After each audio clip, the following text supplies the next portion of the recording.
안녕하십니까. 대한수면호흡학회 홍보위원 박만준 이비인후과 전문의입니다.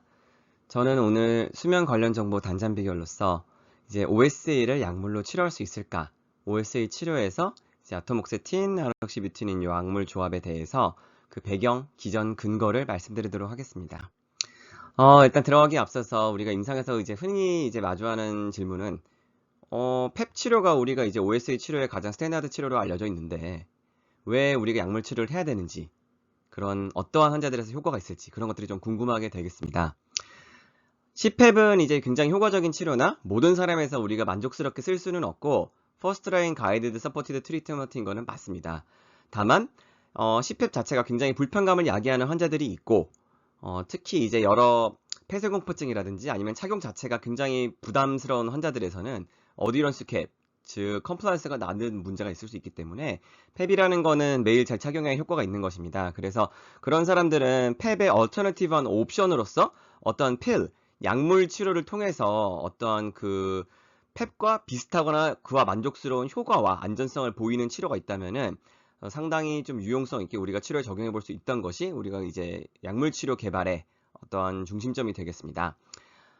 그렇기 때문에 또 한 가지 우리가 임상적으로 중요한 부분이 펩 치료가 어떤 사람의 효과가 있지만 이 약물 치료는 어떤 사람에서 엔도타입, OSA 내재형에서 어떤 사람의 효과가 있을까? 그런 것들이 조금 임상적으로 궁금하게 되겠습니다. 그런 것들을 알아보기 위해서는 왜 약물적 파마콜로지컬 세라피가 OSA에서 기전이 있을까? 그것을 알아봐야 하고 OSA 자체가 엔도타입, 내재형이 있다는 것을 우리가 조금 더 이해를 해야 되겠습니다. 그 말은 같은 OSA 환자라도 같은 정도의 시비어리티를 보이는 환자라도 다 같은 패소피지올로지나 다 같은 내재형은 아니다. 기전에 따라서 그 포션이 조금 더 나뉠 수 있다는 것을 우리가 얘기를 해야 되겠고, 우리가 흔히 알고 있듯이 당연히 OSA는 수면 중에 구인두나 이제 후두, 인두의 폐쇄가 이루어지면은 당연히 물리적으로 좁게 되면은 아나토미 자체가 좁거나 아니면은 머슬 자체 톤이 많이 떨어져서 컬랩스가 많이 되거나 그러면은 우리가 이제 그 에어웨이 자체가 좁아져서 이제 OSA에 더 취약하게 되겠죠.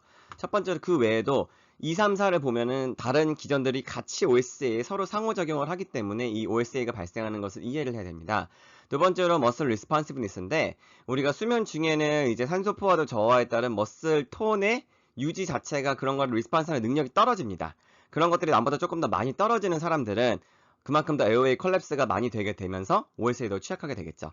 세 번째로 벤틸레터리 컨트롤, 룹 게인 되겠는데 이거 자체도 우리가 앰플리피케이션이 되면서 수면 무호흡을 더 악화시키는 요인이 되겠고, 네 번째로 어라우절 스트레스홀드, 산소 포화도가 떨어지면은 우리가 깨야 되는 그런 반응이 있어야 되는데 그런 것 자체가 낮아지는 사람들에선 또 OSA가 취약하게 되겠죠.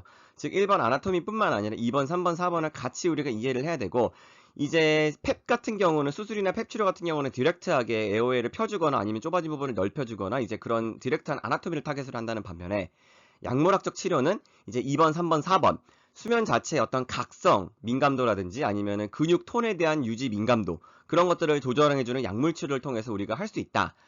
그렇게 되겠습니다. 그래서 그 약물 치료로서는 우리가 각각 갖고 있는 것이 아토목세틴과 아록시뷰티닌 그 조합이 되겠는데 그 약물을 조합을 했을 때 사용하는 효과는 어퍼 에어웨이터리의 그런 다일레이터하는 머슬들을 이제 특히 하이퍼러 글로설 러브로 이제 엔딩이 되는 그런 모터들이죠.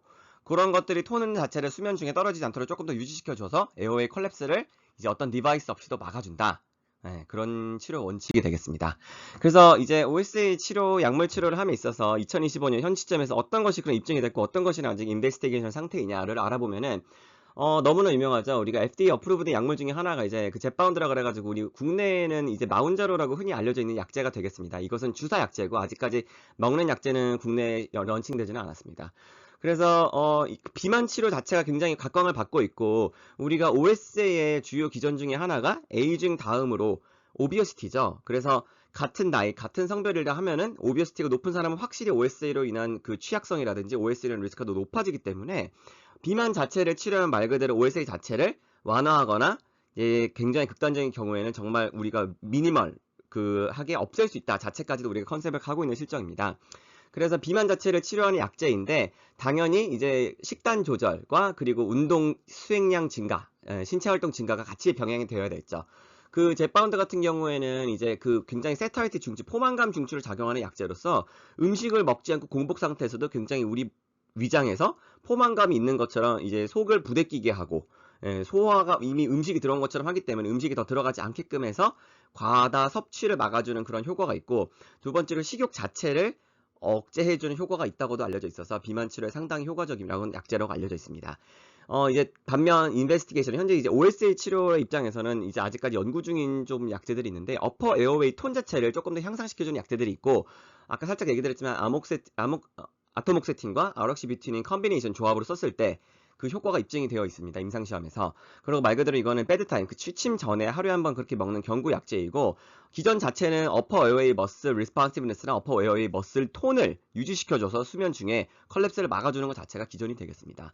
사실은 그 이제 옥시비튜닌 같은 경우에는 우리가 그 배뇨장애 때 우리가 과민성 방광이라든지 우리가 절방뇨, 빈뇨 그런 게 있을 때 비뇨기과의 방광 수축을 억제하는 약제로서 쓰이게 되는데 그런 것들의 용량을 조금 더 줄여서 우리가 이제 수면 무호흡증에 마찬가지로 이것도 근육 톤 자체를 조절하는 약이기 때문에 그런 거를 치료할 수 있다는 게 파마콜로지컬 백그라운드가 된다. 그렇게 우리가 이해를 하면 되겠습니다. 그래서 기전 자체를 보면은 이제 배드타임 콤비네이션과 이것을 뉴로머스큘러 드라이브를 부스팅하는 효과가 있다는 것을 알려져 있고 아토목세틴과 아록시비티닌의 조합은 결국엔 어퍼 에어웨이 톤을 메인테이닝하는 그러한 티오리에 뒷받침하는 약제가 되겠습니다. 아토목세틴 같은 경우에는 이제 NRI, 노르에피네프린 리업테이크 인히비터로서 노르에피네프린 시그널링의 톤을 증가시켜주고 그렇기 때문에 어퍼 에어웨이 다일레이터 머슬을 수면 중에 유지시켜준다. 다만 이것은 이제 그런 노르에피네프린 자체를 조금 조절한 약이기 때문에 이것이 그 BBB 뇌를 통과하게 되면은 포텐셜한 사이드 이펙트로서는 불면증이라든지 이거 자체가 수면에 영향을 주고 또 심박수 증가라든지 심혈관계가 좋지 않은 분들은 조금 이런 부작용에 취약할 수 있기 때문에 유의가 필요하겠습니다. 반면 이제 아까 콤비네이션을 쓴다고 한 다른 약제는 아로시뷰틴이 되겠고 이는 안티 무스카르너직 에이던트로서 이제 에어웨이 모터 아웃풋 시너지 즉 어떠한 그 신경 하이퍼로스 너브 자체가 와가지고 머슬 자체에 신호를 주게 되는데 그 머슬 자체 신호를 조금 더 증폭시켜줘서 수면 중에 머슬 그 제니오글로소스 머슬 톤이 떨어지는 거를 방지해줘서 혓바닥을 이제 앞으로 밀어주는 걸 계속 조금 더 유지시켜준다 그렇게 되겠고 이 두 가지 약제는 반드시 콤비네이션을 썼을 때만 그 AI치를 유의하게 줄이는 효과가 입증이 되어 있습니다. 단독으로 썼을 때는 두 약제 중 어떤 것도 이제 AI치를 유의하게 싱글라이트에서 줄이지 못했기 때문에 반드시 이 두 약제는 콤비네이션 조합으로 썼을 때만 그 효과가 있고 시너지를 나타낸다. 그런 것을 우리가 이해를 하면 되겠습니다. 그래서 첫 번째 에비던스로서는 이제 싱글라이트, 하룻밤 그 잠을 자고 이제 전후로 수면을 측정한 거죠. 이제 했을 때는 이제 20명에서 랜더마이즈 플라시보 컨트롤 더블 블라인드 크로스오버 체크했을 때는 아토모스틴 80mg랑 오시비트닌 5mg 즉 싱글라이트 하루 그렇게 재워서 다음날 측정을 해본 결과 메디안 이제 AI치 인덱스가 28.5회에서 7.5회로 감소하였고 60% 정도 감소하였고 7.5회 같은 경우는 우리가 이제 마일드 슬립 애프니아가 될 정도로 굉장히 유의하게 효과적으로 우리가 OSA를 감소시켰다. 환자분들을 보면은 이제 전부 다 BMI가 35 정도 되는 굉장히 오비어스한 환자분이기 때문에 그런 사람이 조금 더 효과가 있을 것으로 나오게 됐습니다. 그리고 그 제니오글로소스 리스폰시브니스가 슬립 중에 떨어지지 않고 조금 어느 정도 유지가 됐다라는 것이 이제 이 임상 시험에서 입증이 되었고 다만 이 서브그룹 애널리시스에서는 각 약제를 따로 병에 투여한 경우에는 AI치를 전혀 줄이지 못했고 이 두 약제를 같이 쓰는 시너지가 중요하다가 우리가 이해하는 배경이 되겠습니다. 그래서 두 번째 에비던스로는 이 두 가지 약제를 각 용량별로 조금 조절하고 4주 동안 이제 페이즈 2 임상 시험이 된 마리포사 스타디가 되겠습니다. 그래서 랜더마이즈 트라이얼 컨트롤을 이제 그 아토목시티 언론과 플라시보 그리고 이 두 가지 조합제 용량에 따라 이렇게 했는데 이제 그 아르시비틴 2.5mg 그리고 아토목시틴 75mg 했을 때 제일 AHI 감소가 효과적으로 이루어졌다. 4주째. 즉 약 50% 정도의 감소 효과가 보였고 물론 그 아록시비틴의 용량을 증가시킨 경우에도 효과는 약 42% 정도 감소했지만 굳이 부작용을 더 감내하면서까지 5% 증가해서 더 오히려 증가가 하지 않았기 때문에 2.5mg, 75mg 조합으로 충분한 게 이제 AD109 그 트라이얼 약제 이름이 되겠습니다. 반면 이제 아토목세틴 75mg을 단독으로 썼을 때는 약 38% 감소하는 AH 감소 효과가 있던 걸 나타냈는데 당연히 이제 그 75mg와 2.5mg 콤비네이션을 했을 때는 더 50% 정도의 감소가 있었기 때문에 이 두 가지 약제는 반드시 시너지 효과를 나타낸다가 우리가 임상적으로 알면 되겠습니다. 그리고 커먼한 그런 사이드 이펙트는 아까 얘기 드렸다시피 한콜린 약제이기 때문에 입마름증 그리고 노르에피네프린 리업테이크 이니비션을 위한 인솜니아 수면 자체가 프랙션 되는 그런 단점이 있었고 그 이제 용량에 따라서 고용량일수록 유리너리 리텐션 방광 팽창이라든지 요 저류가 증가했다. 그렇게 돼서 그런 것들에 대한 사이드 이펙트도 우리가 알고 있는 중요한 부분이 되겠습니다. 이제 세 번째 에비던스로는 그런 임상 3상에서 페이즈 시그널링과 오픈 퀘스천이 되겠는데 이제 AD109 트라이에 대해서는 이제 똑같이 이 두 가지 아록시비틴 2.5mg과 어토목시틴 75mg을 이제 원스 데일리 배드타임 자기 전에 취침 전에 이제 week 26, 그러니까 우리가 약 6주간, 6달간 투여하게 된 거죠. 6달간 이제 약 반년 정도 이거 하루에 한 번 취침전에 이제 투여를 하게 되니까, 이제 AHA가 46.8%, 그리고 플라시보에서는 6.8% 정도 감소했다가 되겠어서 굉장히 50%, AHA 정도를 50% 정도 감소시킨다. 라는 그런 에비던스가 되겠습니다.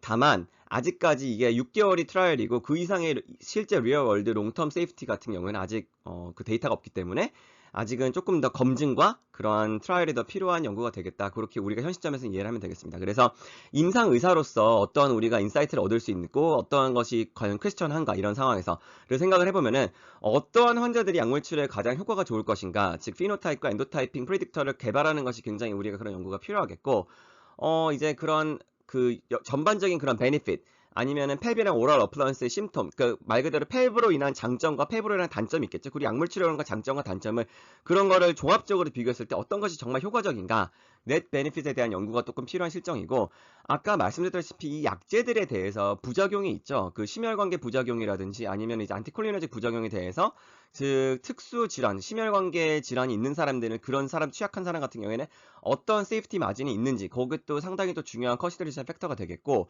또 한 가지, 그리고 체중 감량하는 약제들과 이런 에어웨이 톤을 유지시켜주는 약제를 함께 같이 쓴다면 더더욱 트리플 시너지 부스팅 효과가 나타나지 않을까 하는 그런 컨비네이션 스트래터지에 대한 연구도 이스태블리시 되는 게 향후 추후 과제가 되겠습니다. 그래서 오늘 제가 강의를 정리를 드리면 테이크홈 메시지로서는 이제 OSA 파마코 치료는, 파마코 세라피는 정말 이제 리얼 월드 데이터를 많이 쌓아가고 있고, 이제 비만 치료 약제가 이제 OSA, Obesity Related OSA 어프로브 된 것처럼 이제 그런 것들도 굉장히 각광을 받는다. 파마콜로 자체도 우리가 OSA를 치료하는 좋은 무기가 하나 중에 될 수 있다. 그런 거를 알면 되겠습니다. 그리고 약제 치료, 그 비만 치료 외에 다른 이제 톤 자체, 머슬 톤 자체를 조금 더 증가시켜주는 약제로서는 아토목세틴과 아록시비트닌의 컨비네이션 조합이 어퍼 에어웨이 뉴로머스큘러 컨트롤 하는데 굉장히 효과적으로 AH를 감소시켰다. 그리고 이제 마리포사 클리니컬 트라이 같은 경우에는 4주 동안에 그 약제를 자기 전에 QD로 오랄, 필, 경구 약제로 복용한 환자들에서 이제 AH 리덕션이 시그니피트하게 약 50% 정도 이루어졌다. 다만 이제 커먼 사이드 이펙트가 아까 얘기한 불면증, 방광저류, 요저류 그런 것들이 있었기 때문에 롱텀한 그런 사이드 또한 중요하겠다. 그리고 어떠한 가이드라인과 이런에 대해서 어프로블 그런 데이터가 쌓이기 전까지는 아직까지는 인베스티게이셔널 스테이트로 우리가 머물러 있고, 현재 2025년 시점에서는 CPEC과 그 비만 치료 자체가 리메인 이센셜하게 되겠다를 우리가 반드시 기억을 하면 좋겠습니다. 지금까지 경청해 주셔서 감사합니다.